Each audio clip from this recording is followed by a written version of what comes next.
Glória a Deus, glória a Deus. Que honra estar aqui, cara. Muito bom. O desafio é a voz sair, tá bom? Cara, é muita honra estar aqui. Eu sempre fico muito feliz, muito alegre de estar nessa plataforma, de estar nessa casa.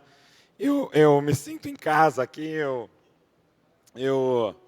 me sinto parte disso daqui, eu sinto que eu sou parte dessa família. O Leandro ligou para mim agora, antes de eu chegar aqui, ele falou, cara, sua casa quebra tudo, pega pesado. Eu estava trazendo uma mensagem bem gostosa, assim, mas aí eu mudei para uma bem pesada, entendeu? Glória a Deus. Quem ainda está com fome de Deus aí? Glória a Deus, cara. Quero agradecer aos Henriques pelo carinho. Sempre sou recebido com muito amor aqui. E eu queria que você já abrisse sua Bíblia em Romanos, capítulo de número 8. Fica tranquilo que minha voz vai aquecer. Glória a Deus. Romanos, capítulo de número 8. Eu quero ler a partir do verso de número 15. Romanos, capítulo 8. Vamos ler a partir do verso 15. Valeu, mano.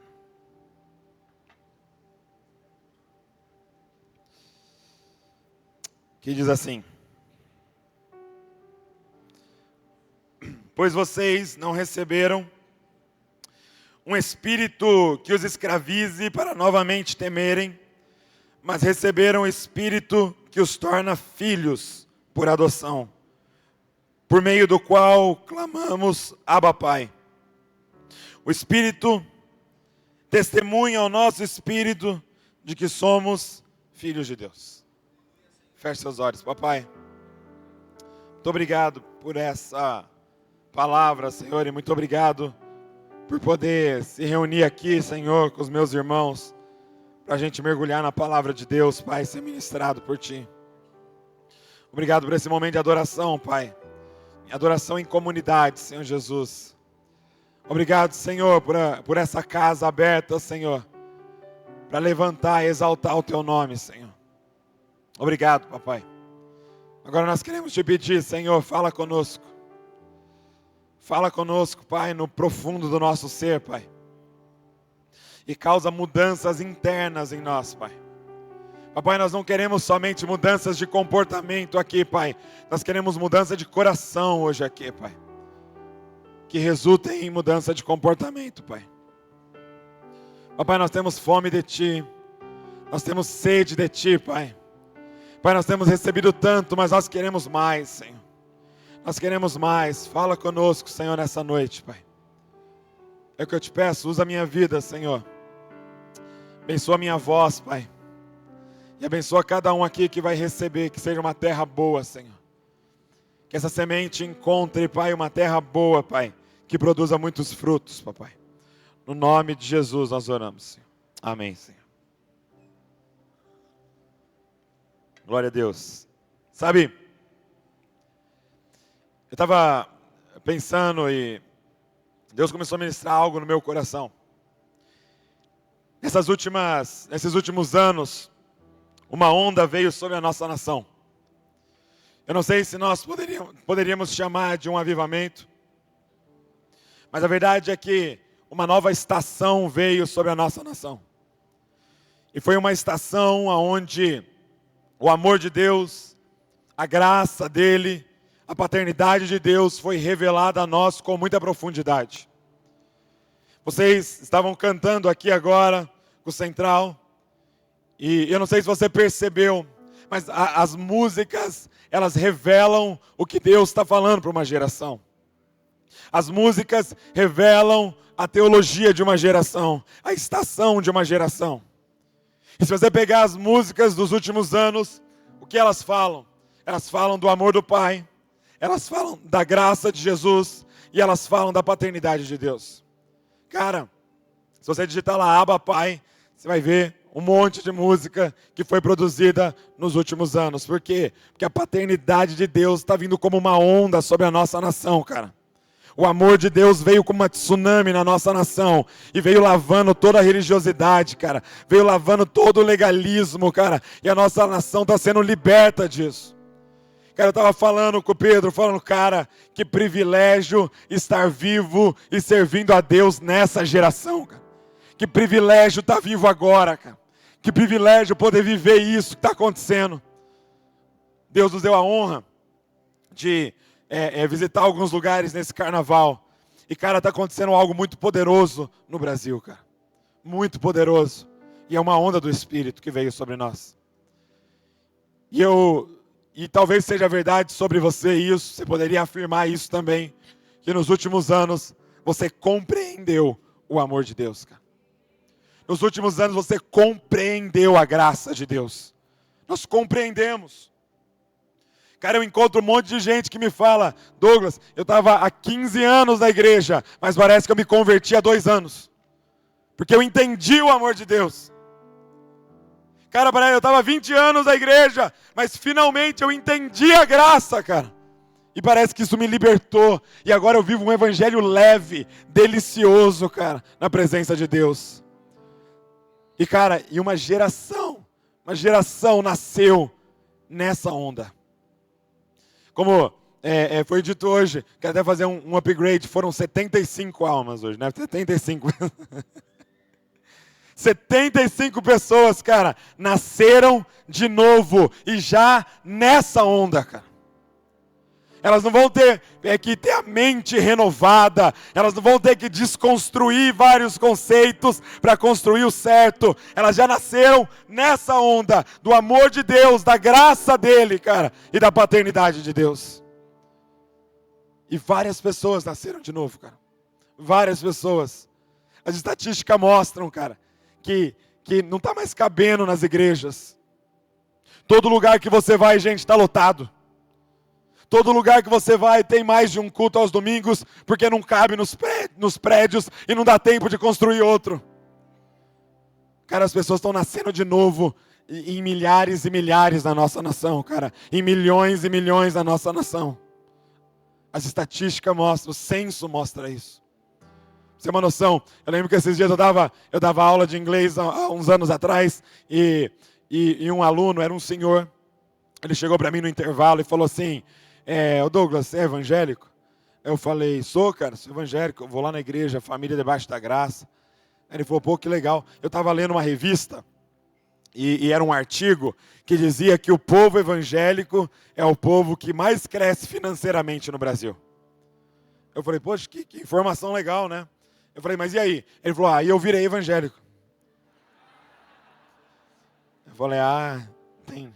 Cara, lendo a Veja, meu irmão, aceitou Jesus. Já batizou no banheiro ali, já falou, sou evangélico agora aqui. A verdade, cara, é que o evangelho está se expandindo e está crescendo na nossa nação. Agora, essa questão do novo nascimento é uma questão que Jesus vai trazer. Esse conceito do novo nascimento, Jesus vai falar em João 3. Nicodemos aborda ele e fala, mestre, nós vemos que você é de Deus, porque ninguém que faz umas coisas como o Senhor faz não seria de Deus. E aí Jesus já sabia o que ele queria. Como todo doutor da lei, como todo mestre da lei, o que ele queria? Uma fórmula. Ele queria saber a posição teológica de Jesus. Ele queria saber, Jesus, o que o Senhor acredita? Como é que faz para entrar no reino de Deus? Como é que faz para ver o reino de Deus? E aí Jesus já solta logo, já encurta o caminho, já fala, olha, você quer ver o reino de Deus? Você vai ter que nascer de novo. Você quer entrar no reino de Deus? Você vai ter que nascer da água e do Espírito. E aí, Nicodemos entra em choque. Por quê? Porque o que Jesus estava falando é o seguinte, cara, você quer entrar nessa, você vai ter que recomeçar.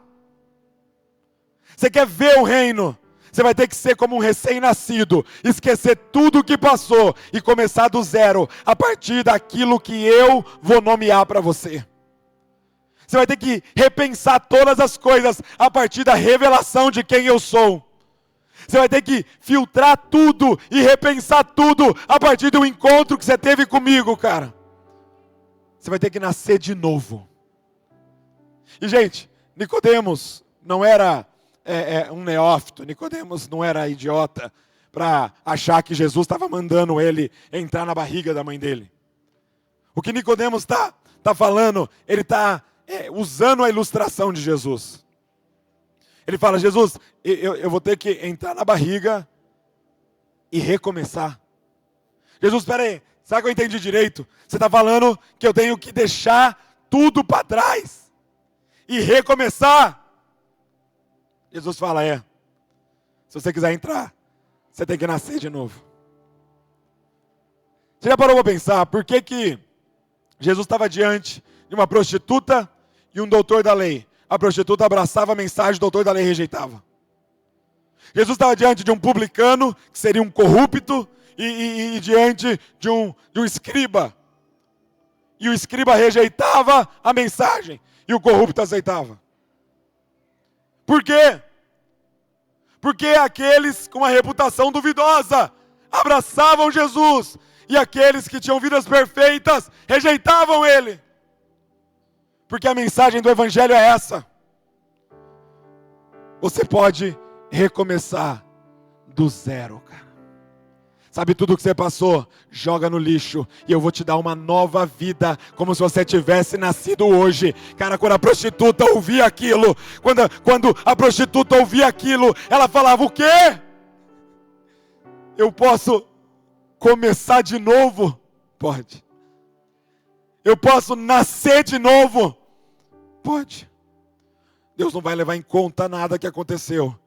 Ele vai te dar uma nova vida, uma nova página, uma nova caneta, e você começa de novo a escrever a tua história a partir de hoje. Cara, quando o publicano ouvia aquilo, quando Zaqueu ouviu aquilo, ele abraçou com todas as forças. Mas aqueles que tinham seu passado cheio de atos de justiça, cheio de diplomas, cheio de moralidade, não conseguia abraçar essa mensagem.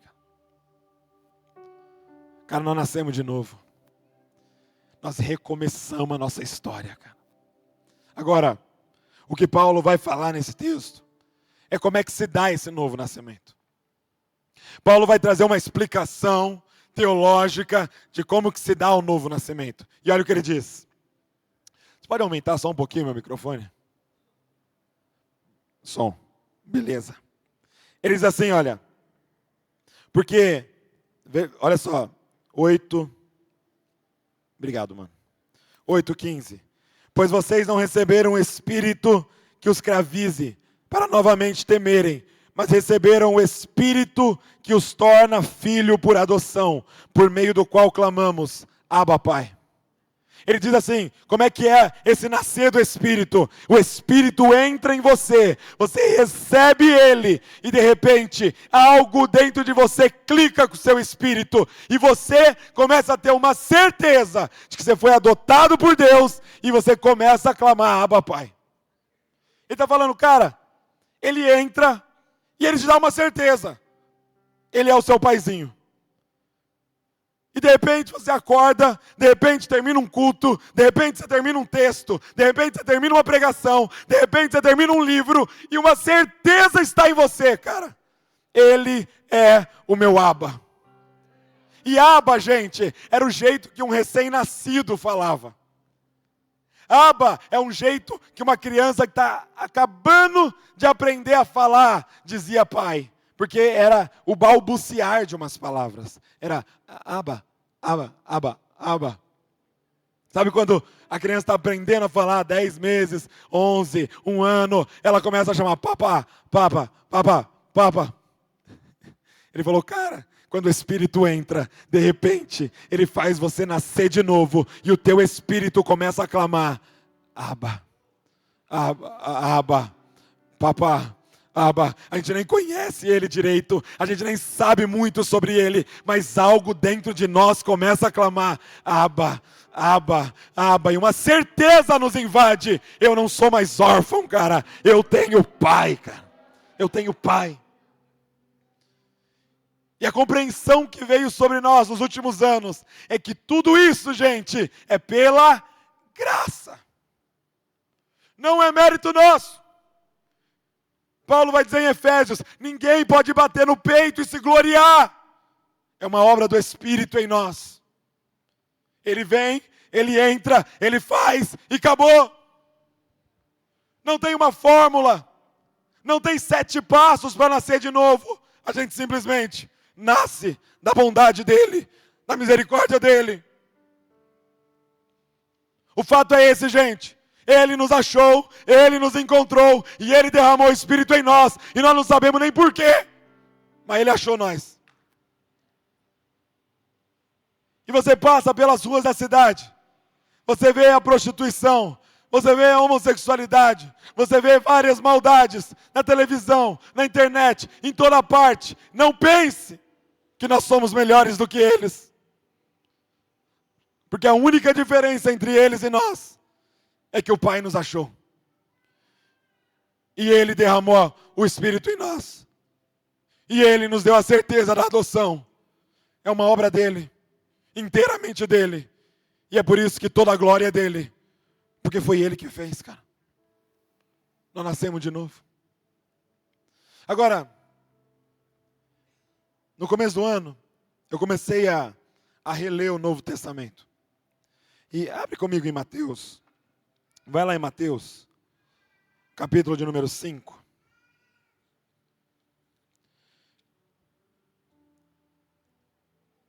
Essa verdade da graça de Deus cada vez fica mais forte em nós.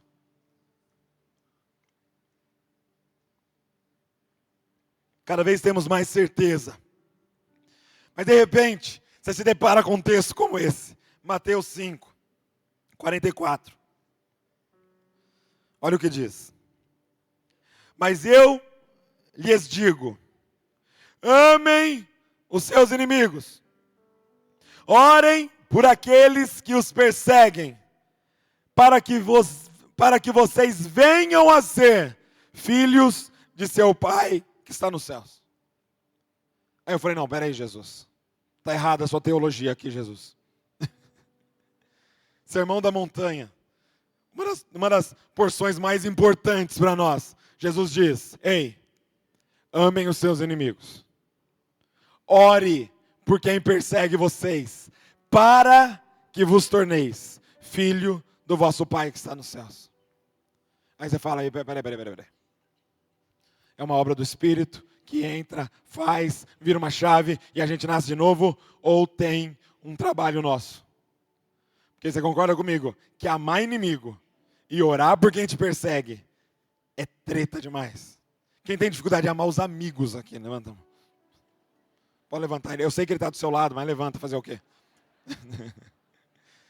Quem tem dificuldade de amar o irmão, a irmã mais velha, cara. Os caras só aqui, ó. Ame os seus inimigos. Ora por quem te persegue. Sabe aquele cara que roubou sua namorada? Ora toda manhã por ele. Pai, abençoa, Senhor. Dá um casamento abençoado para ele. Sabe aquele cara que te traiu? Fez você falir lá na sociedade? Ora por ele toda manhã. Pai, abençoa ele. Que ele abra uma nova empresa. Fique milionário, Senhor. Aleluia.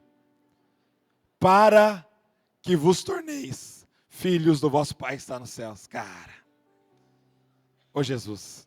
Eu prefiro a teologia paulina, Jesus. Pela graça. O Espírito faz tudo. A impressão que dá é que os dois versículos se contradizem. E toda vez que dois versículos passam a impressão de se contradizer, eu queria propor para vocês que a maioria das vezes é a culpa da pobreza da nossa língua. Porque se você for olhar no original os dois textos, eles são completamente diferentes. Por quê? Porque são duas palavras para descrever Filho de Deus. Romanos 8,16 diz assim, porque o Espírito comunica com o nosso Espírito, nos dando a certeza de que somos tecnon de Deus. E a palavra tecnon significa filhinho, significa recém-nascido, significa criança de Deus. O que Paulo está comunicando é que o Espírito entra e comunica com o nosso Espírito e nos torna filhinhos de Deus. Nós nascemos de novo e de repente nascemos como recém-nascidos de Deus, balbuciando o nome dele, Abba. Agora o que Jesus está falando é outra coisa. O que Jesus está falando é: ame os seus inimigos, ore por quem te persegue, para que vos torneis ruiós de Deus. E ruiós significa filho maduro de Deus. Cara, o que eu quero comunicar com vocês nessa noite é muito simples. Nós precisamos transicionar como igreja brasileira, cara. Nós precisamos.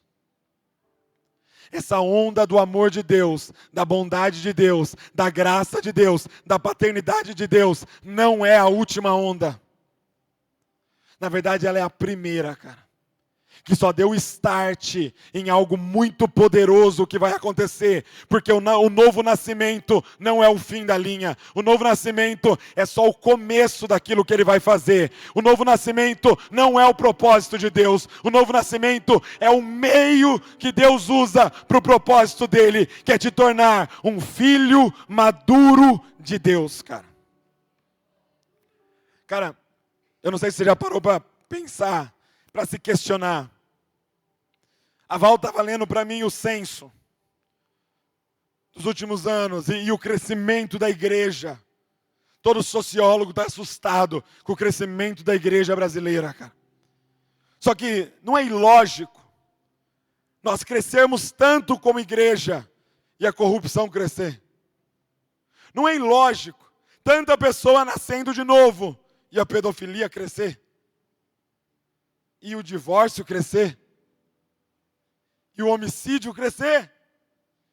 Não é ilógico. Não tem alguma coisa errada nessa conta. Mas sabe por quê? Porque somos uma nação, cara, de tecnon de Deus.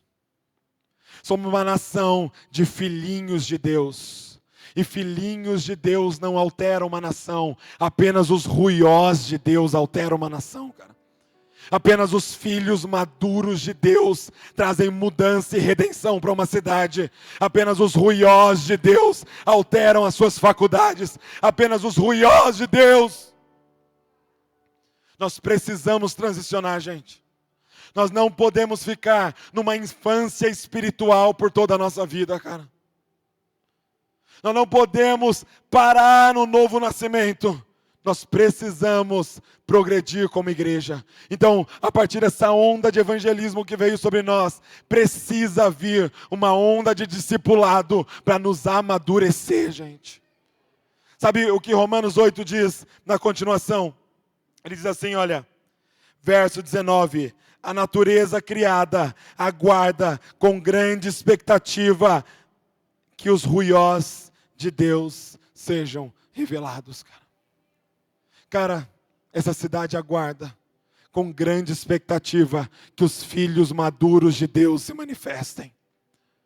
As faculdades dessa região aguardam com muita expectativa que os filhos maduros de Deus entrem naquelas salas de aula, trazendo redenção para aquele lugar, cara. Cara, os ambientes de trabalho aguardam com grande expectativa que os ruiós de Deus se levantem. Cara, nós precisamos amadurecer. Nós precisamos transicionar como igreja para uma igreja de ruiós. Por quê? Porque enquanto tecnon, somos filhos de Deus, somos herdeiros de Deus, somos co-herdeiros com Cristo, somos donos de todas as coisas, mas como tecnon, não podemos pôr a mão em nada. Porque Deus nunca vai depositar sua herança na mão de crianças.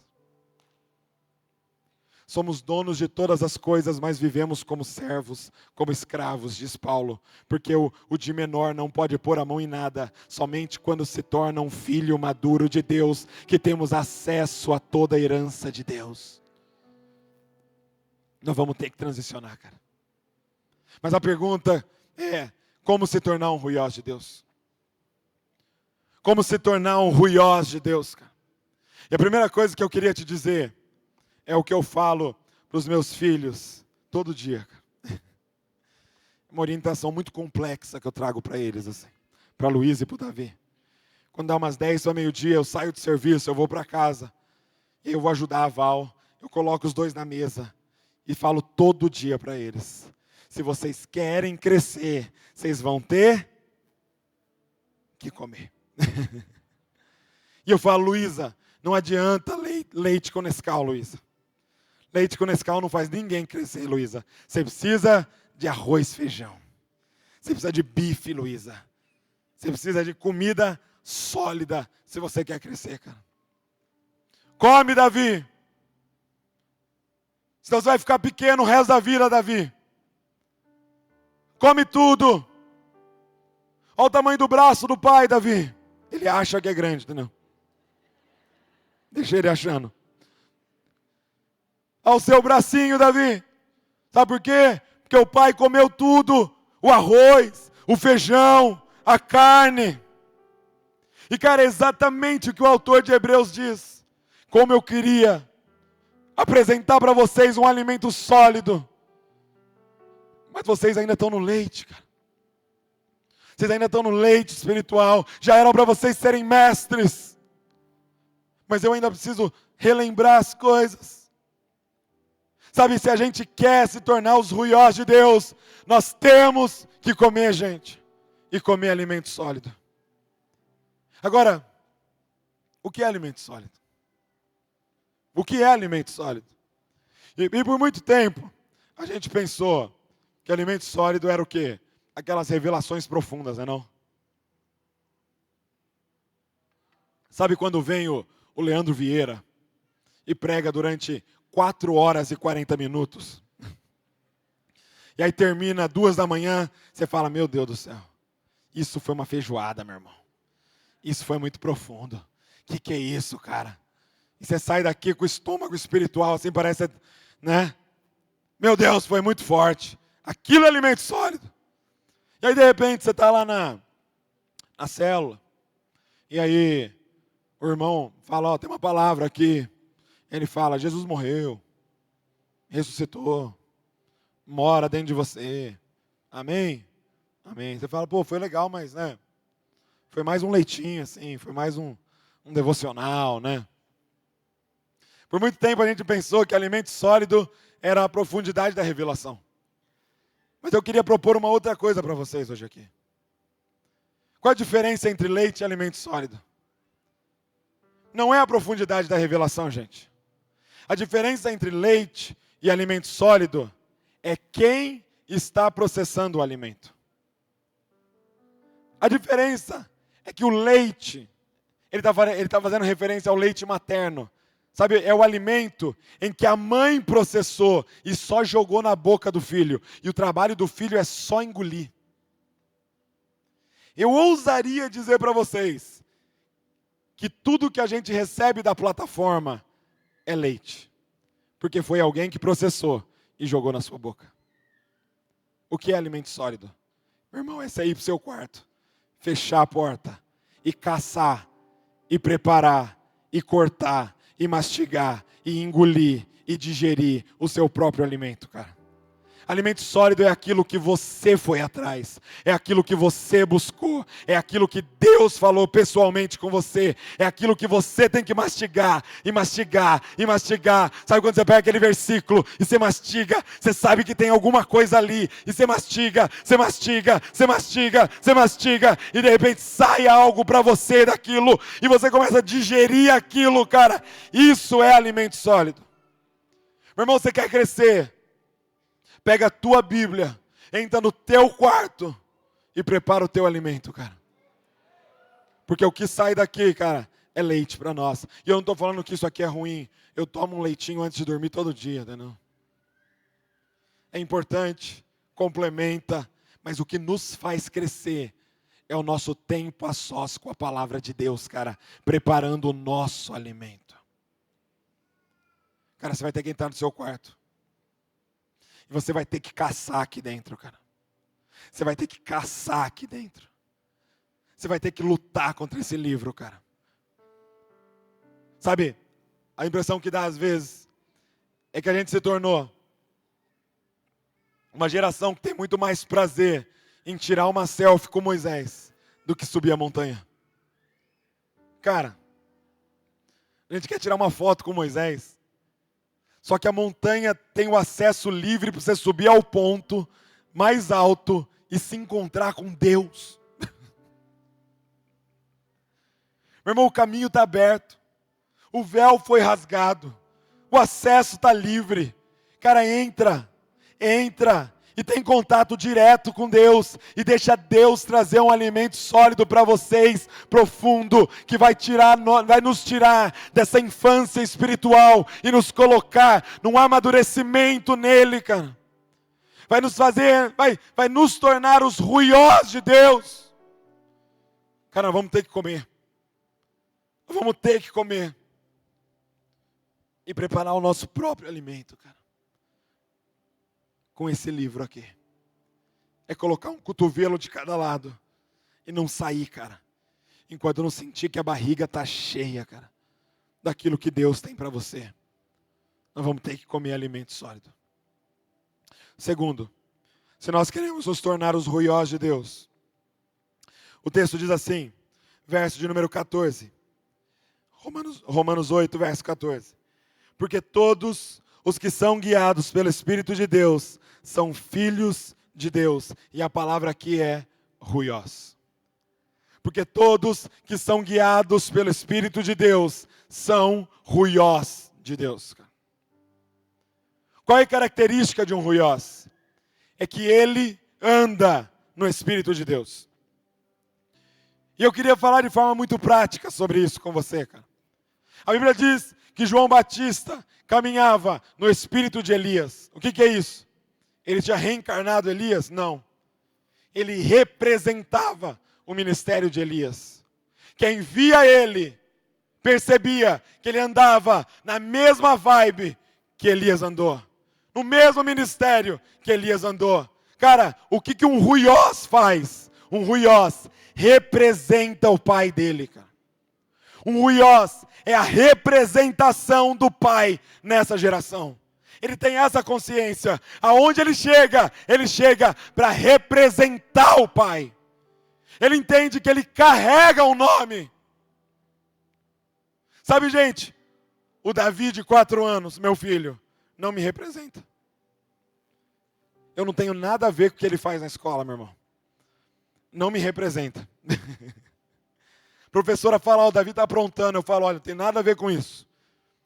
Por quê? Porque ele é um técnon. Ele não tem consciência de que ele carrega o nome de alguém. Não! Ele é uma criança. Agora eu, que tenho 29 anos, eu represento meu pai. Eu carrego um nome. Se eu erro, se eu dou uma mancada hoje, não é somente o nome Douglas Gonçalves que vai ser manchado, é o nome Josué Gonçalves que vai ser manchado também. Porque eu sou um ruiós dele, eu represento ele. Esses dias ele me ligou e falou, cara, tem uma viagem para a Coreia, você não poderia me representar num evento que eu não vou poder ir? Só faz esse pedido, um pai que é pai de um filho maduro dele, que pode confiar que ele vai lá representá-lo.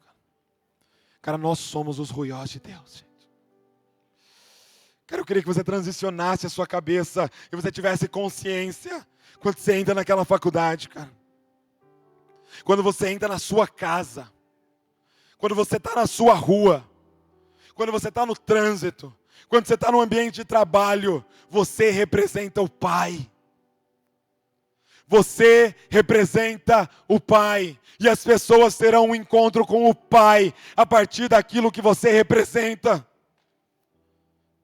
Gente, o que significa em nome de Jesus? O que significa em nome de Jesus, gente? Gente, nós temos usado esse termo em nome de Jesus como uma mandinga gospel. Já percebeu? A gente pensa que se a gente colocar no final da frase, em nome de Jesus, vai acontecer. Gente, eu vou comprar aquele carro em nome de Jesus. Ah, agora você vai, com certeza. Agora não tem como dar erro, né? Você falou em nome de Jesus, cruzou o dedo. Nossa, eu vou entrar naquela faculdade em nome de Jesus.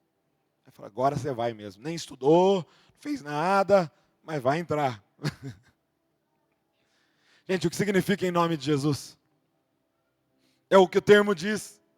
Em nome de Jesus significa, você representa Jesus. Em nome de Jesus não é algo que você fala no final da frase. Em nome de Jesus é a forma que você caminha. Você caminha na terra em nome dEle, representando Ele. Você pode chegar na sua faculdade, cara. Você pode chegar na empresa e tem lá a pessoa com dor na perna, mancando. Você pode chegar para ela e falar, cara, Jesus ressuscitou, está à direita do Pai. Ele não está aqui, mas eu estou aqui. E eu estou aqui no nome dEle. E o que Ele faria aqui, eu posso fazer, porque Ele me enviou. No nome dEle, cara. Você não precisa nem falar no final da frase, em nome de Jesus. Você tem que se comportar em nome de Jesus, cara.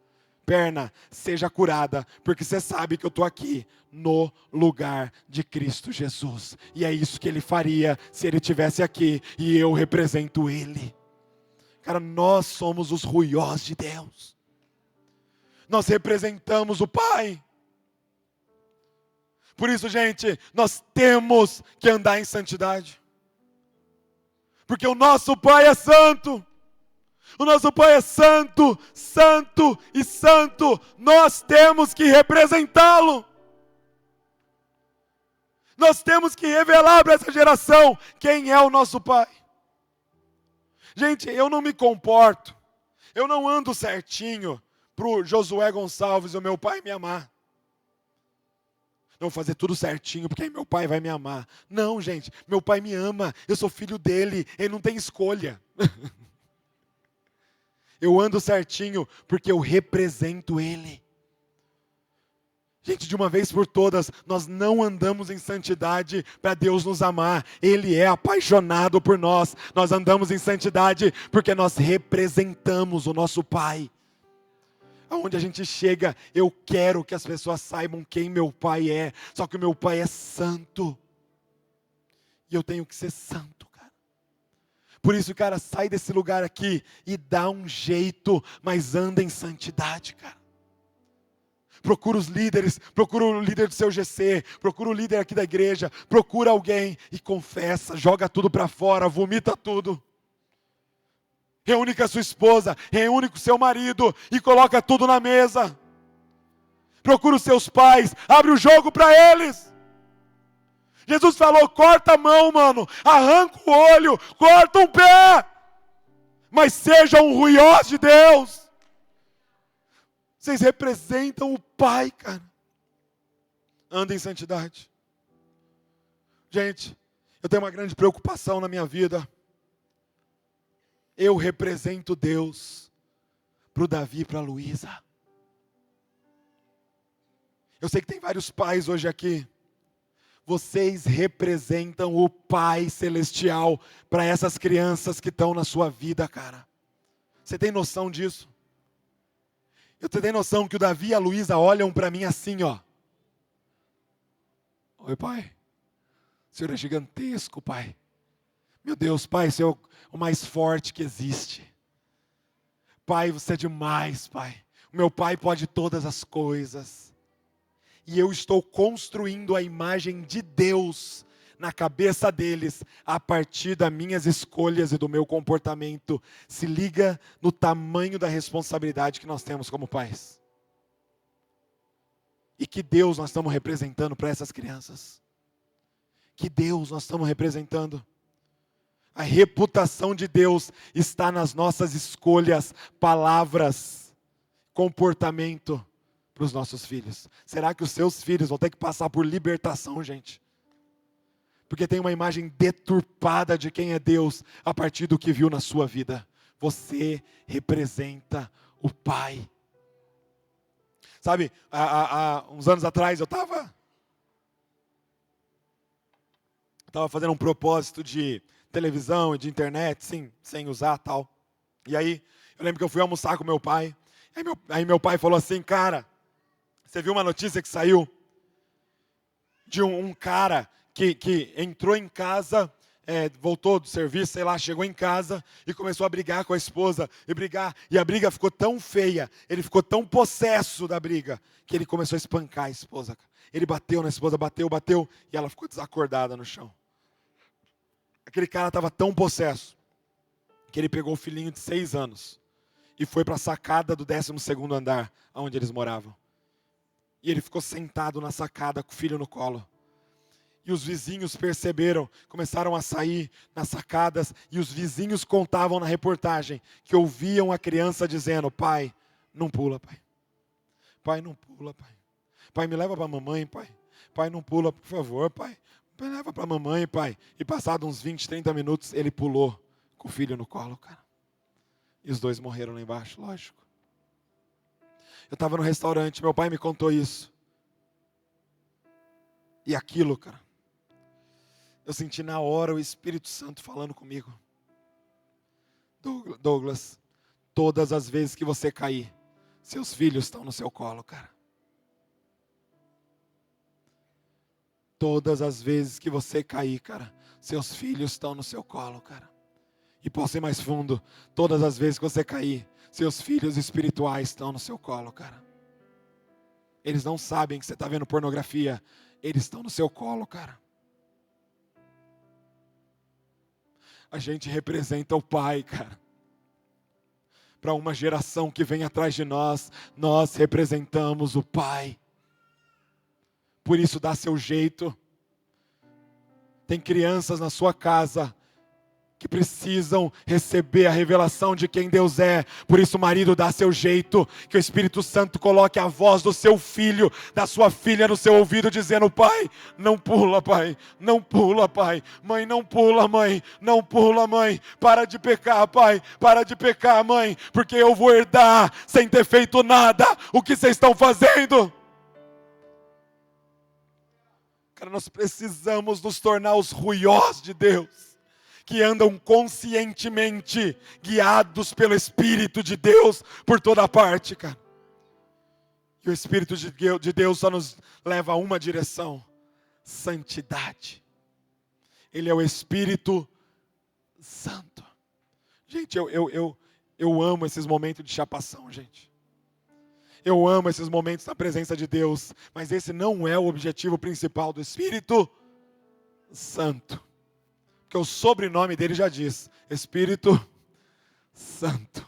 Espírito Santo. Quando ele entra, ele tem um objetivo: o Espírito Santo. Santo e santo. Ele quer te fazer andar em santidade para representar o Pai. Os ruiós de Deus representam o Pai. E por último, o verso de número 16 diz assim, olha: o próprio Espírito testemunha ao nosso espírito de que somos tecnon de Deus. O verso 19: a natureza criada aguarda com grande expectativa que os ruiós de Deus sejam revelados. Eu pergunto para você, o que tem entre o verso 16, tecnon de Deus, e o verso 19, ruiós de Deus, que faz alguém transicionar?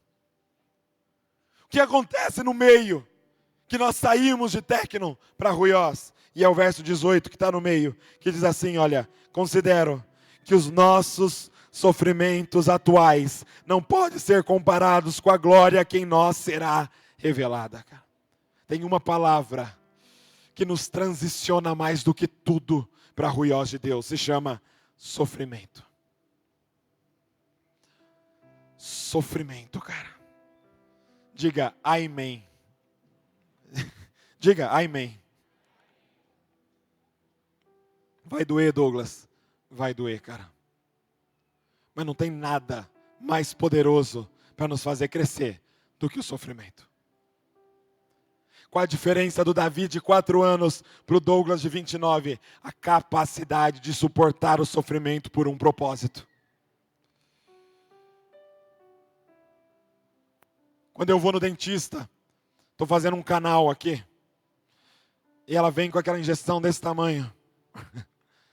Ela fala, pode ir? Eu falo, tem escolha.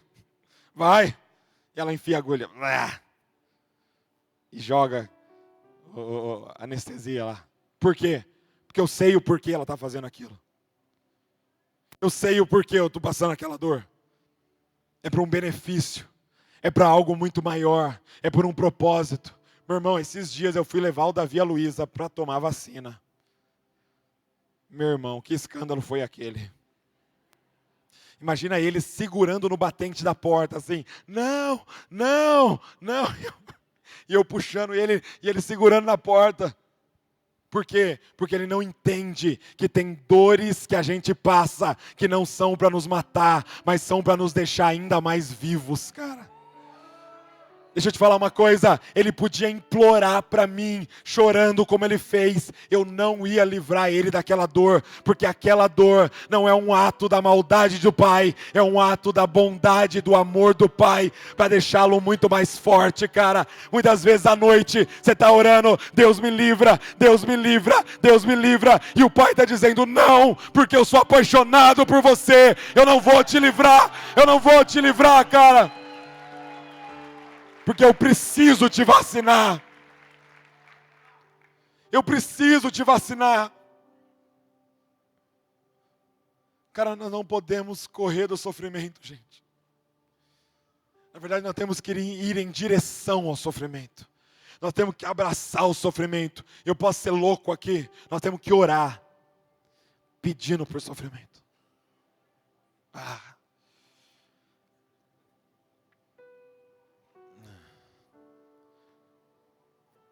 Sabe? Qual a diferença de um técno e um ruiós? Eu vivi uma experiência nos últimos meses que talvez foi o que me impulsionou a preparar essa pregação. Em outubro do ano passado, a gente fez a conferência de Isascope. E foi muito legal, cara. Nossa, foi um tempo muito, muito, muito especial. E eu confesso para vocês que eu não tinha noção de quão relevante seria, de quão grandioso seria, de quão importante seria para a nação, cara, aquela conferência. Eu não tinha noção. Eu e a Val preparamos, e toda a equipe com muito carinho, com muito esmero, nós nos dedicamos, mas eu não tinha noção de quão importante seria. E foi algo muito grandioso, cara. Alguém estava lá na conferência? Levanta a mão assim, alguém estava lá? Levanta mais alto assim, só para... Cara, foi demais o que aconteceu naquele lugar, cara. Nós ficamos em choque.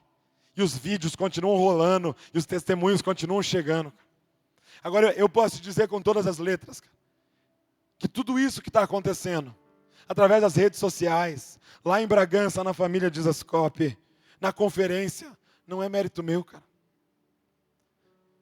Eu vi uma frase que descreve o que está acontecendo, eu não lembro de quem é, mas diz assim, se nós estamos vendo mais longe, é porque estamos de pé nos ombros daqueles que vieram antes de nós. Cara, isso é mérito de um homem chamado Josué Gonçalves, que está há 30 anos, cara, construindo um ministério irrepreensível, cara.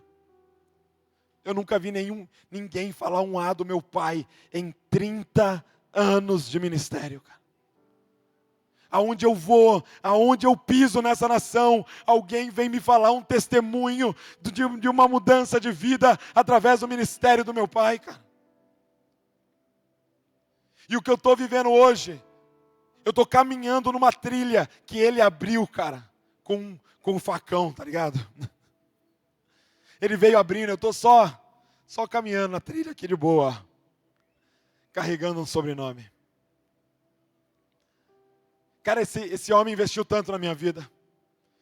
Esse homem me deu tanto, ele e minha mãe, cara, tanto.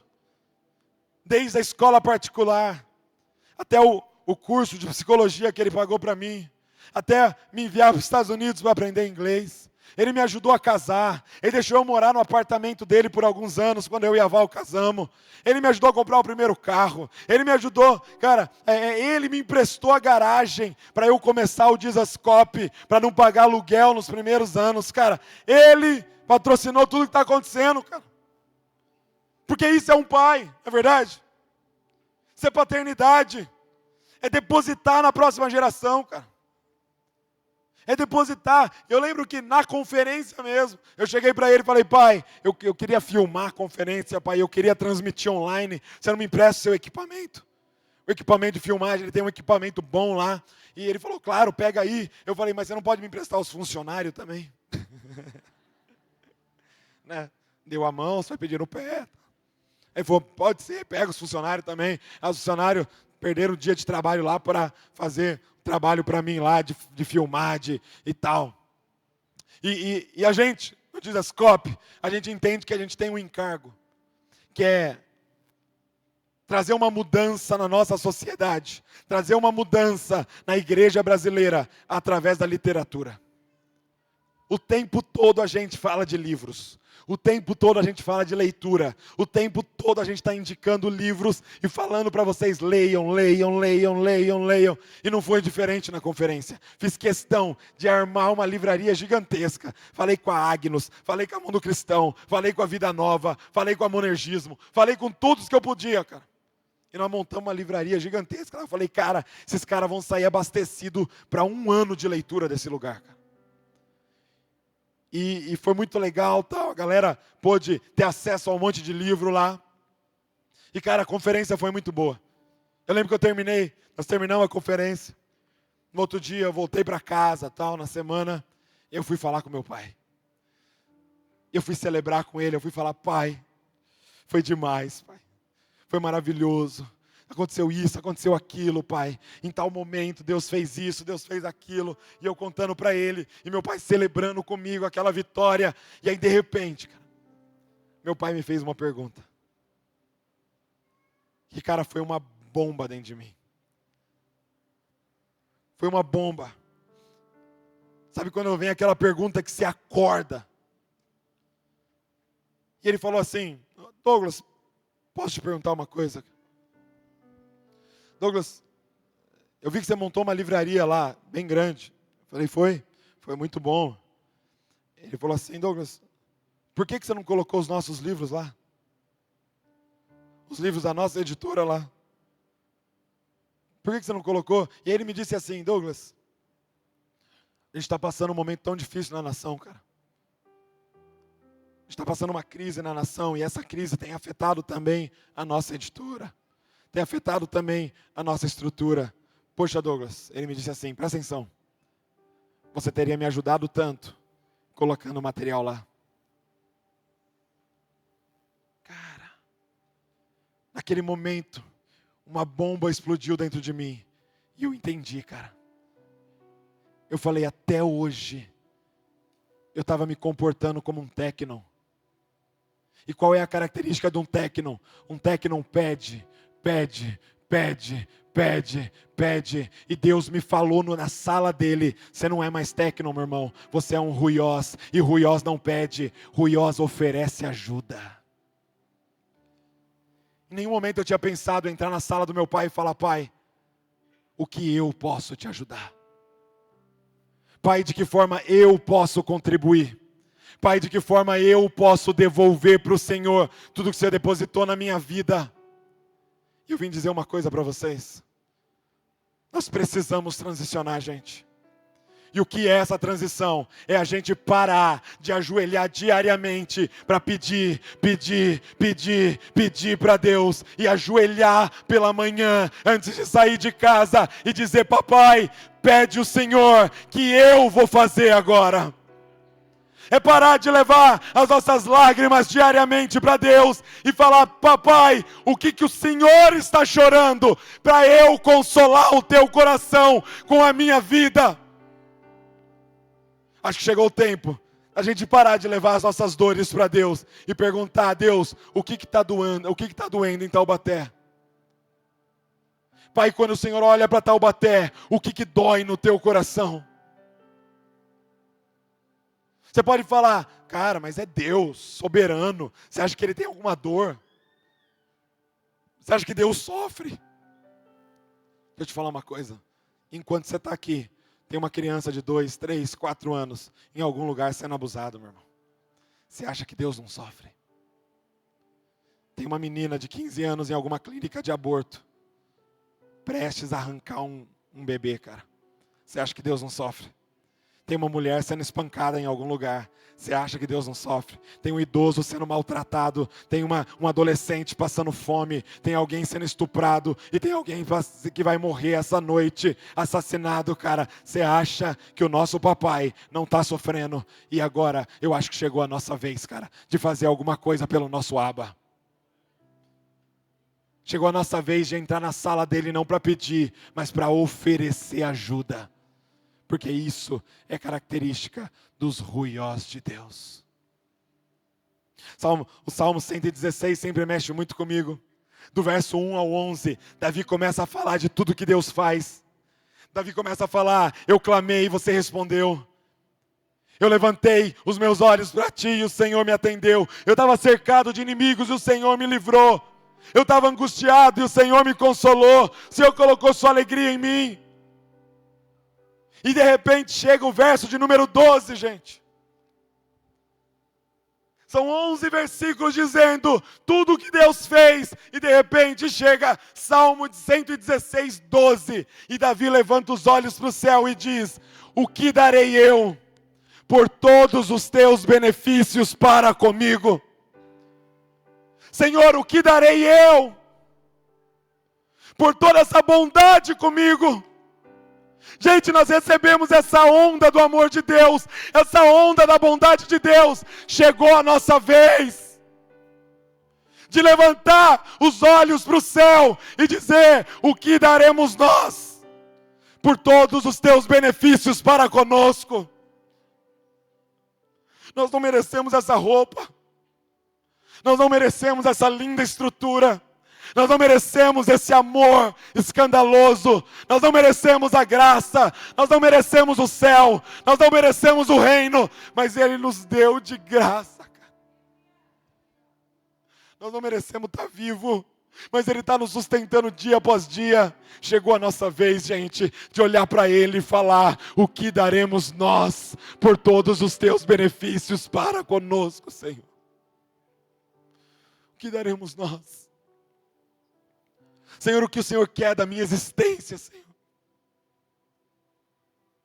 Chegou a nossa vez de não fazer a faculdade que dá dinheiro, gente, mas fazer a faculdade que vai trazer glória àquele que nos salvou.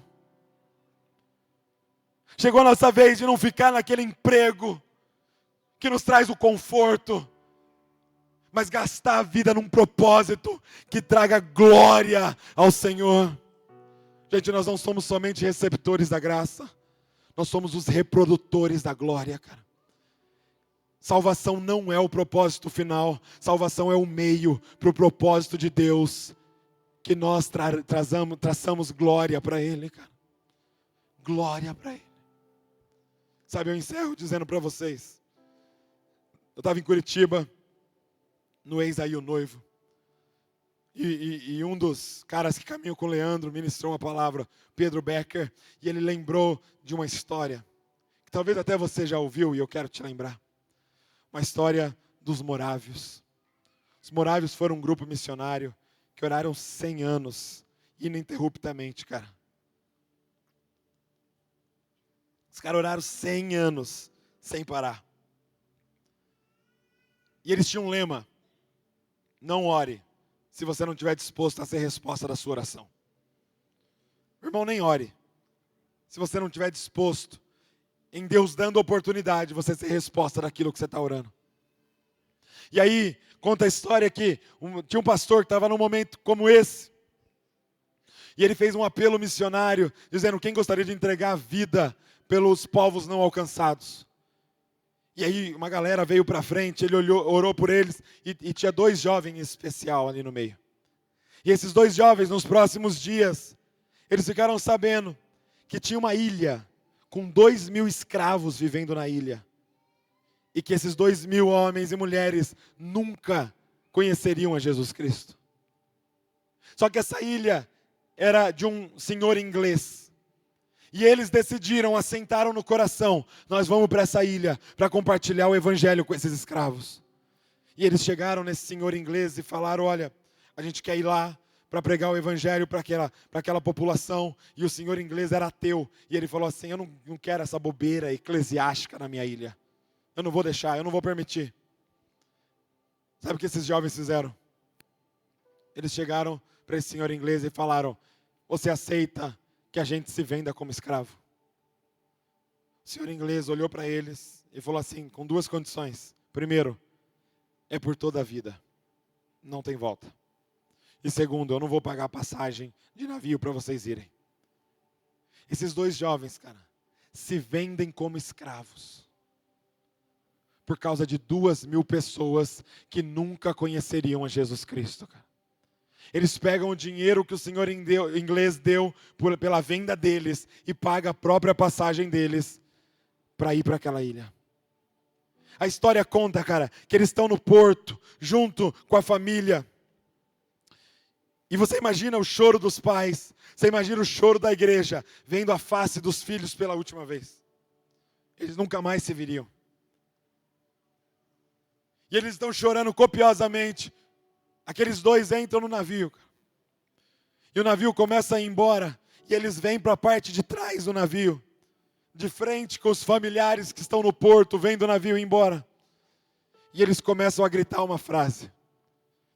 E eu queria que essa frase cravasse no seu coração como cravou na minha. Eu queria que o Espírito Santo te acordasse todo dia com essa frase. E que essa frase viesse à sua mente enquanto você vive a sua história. Sabe, aqueles dois indo embora, eles começam a gritar o motivo por que eles estavam fazendo aquilo. E eles gritavam mais ou menos assim, olha: o cordeiro é digno de receber a recompensa pelo seu sacrifício. O cordeiro é digno de receber a recompensa pelo seu sacrifício.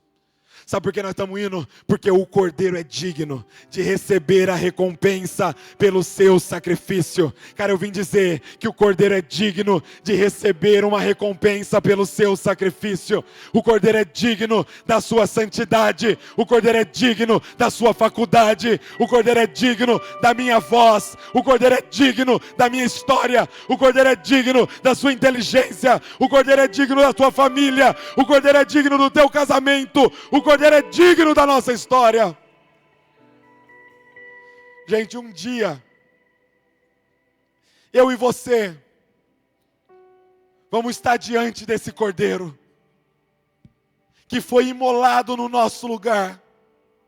Esse cordeiro que engoliu toda a ira de Deus, que era para ser derramada sobre nós, que pegou aquele cálice e engoliu inteiro. E terminou e disse: está pago, está consumado. Agora, Pai, derrama o favor e o amor teu sobre eles. Agora, Pai, vem com essa onda sobre o Brasil, da tua bondade, da tua misericórdia e da tua paternidade, e lava eles. Um dia nós vamos estar diante desse cordeiro. E o que é que nós vamos ter nas mãos?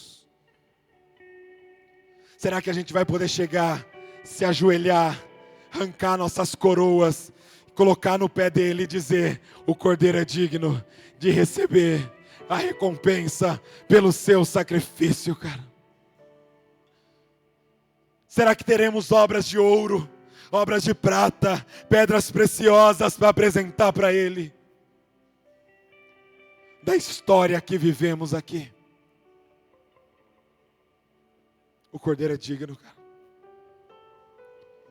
Eu não sei o que você tem que renunciar, porque o Espírito já está falando com você.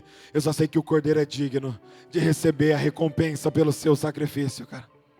O cordeiro é digno dos nossos amigos. O cordeiro é digno do fim de um relacionamento. O cordeiro é digno de uma viagem missionária. O cordeiro é digno da nossa história. O cordeiro é digno de qualquer sacrifício. O cordeiro é digno, porque nada que a gente faça chega perto do que ele fez por nós, cara.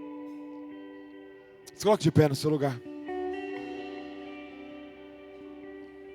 O que daremos nós, Pai? O que daremos nós por todos os teus benefícios para conosco, Pai? Papai, de que forma podemos responder à tua bondade, ao teu amor, Pai? Sabe, eu sinto que é um momento de transição, gente. Eu sinto que Deus quer nos tirar de uma adolescência espiritual e nos colocar numa maturidade espiritual nele. Gente, esse ano é decisivo. É decisivo na nossa nação, cara. Os ruiós de Deus precisam se manifestar. Os filhos maduros de Deus precisam se manifestar neste lugar. Se você está aqui hoje e você sente que você precisa viver essa transição, eu quero convidar você a sair do seu lugar, vir aqui para frente, para nós clamar junto, pedindo: papai, nos amadurece, pai. Espírito Santo, nos amadurece, papai. Nos leva para o próximo nível, Senhor. Nos tira o medo de sofrer, pai. Na verdade, pai, compartilha conosco os teus sofrimentos, pai. Enquanto você vem para frente, começa a perguntar para Ele: o que daremos nós? O que daremos nós? O que daremos nós por todos os teus benefícios para conosco?